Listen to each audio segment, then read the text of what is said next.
we moved into the this house in Union, Missouri in 2001. I mean, it's not that I didn't believe in the paranormal or I didn't, it's just I never thought about it. It wasn't something that I overly considered. Yeah. The interest was there, but it wasn't like a big thing for me until we moved into that house. And we moved into that house, and shortly after moving into it in Union, things started happening. I had three young kids with me, children. I was a single father.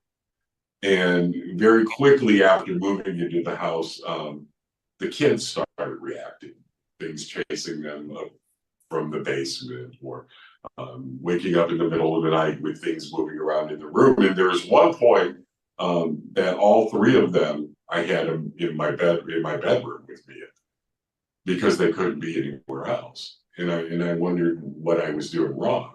And I didn't, my thought at that point when that was going on with the kids was that it was all, in their mind. Maybe the move was too much. Being a single father, you also deal with the fact that obviously there was a mother not in the picture. So you wondered if that was it.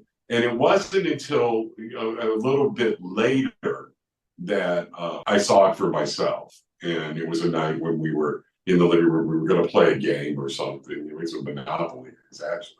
Yeah. And I looked up into the family room, and this thing was standing in the kitchen doorway. It was a black, smoky figure.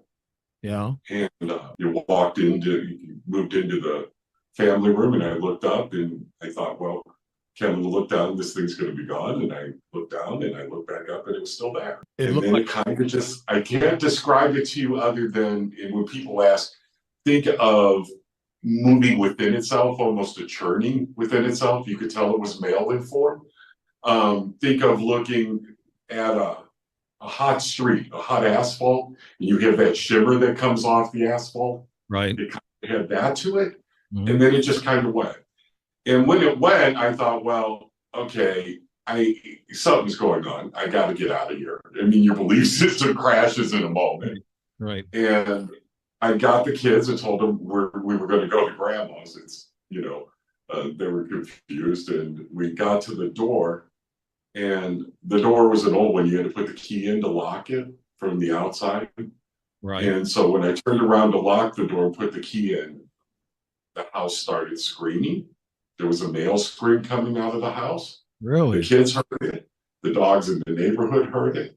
And we were on our way at that point. That was the first night. But that was the moment. If you want to know the exact moment that changed my life, that was it. And later I find out that the neighbors, especially the neighbor was living across the street at the time, he would hear this and he would see people come and go.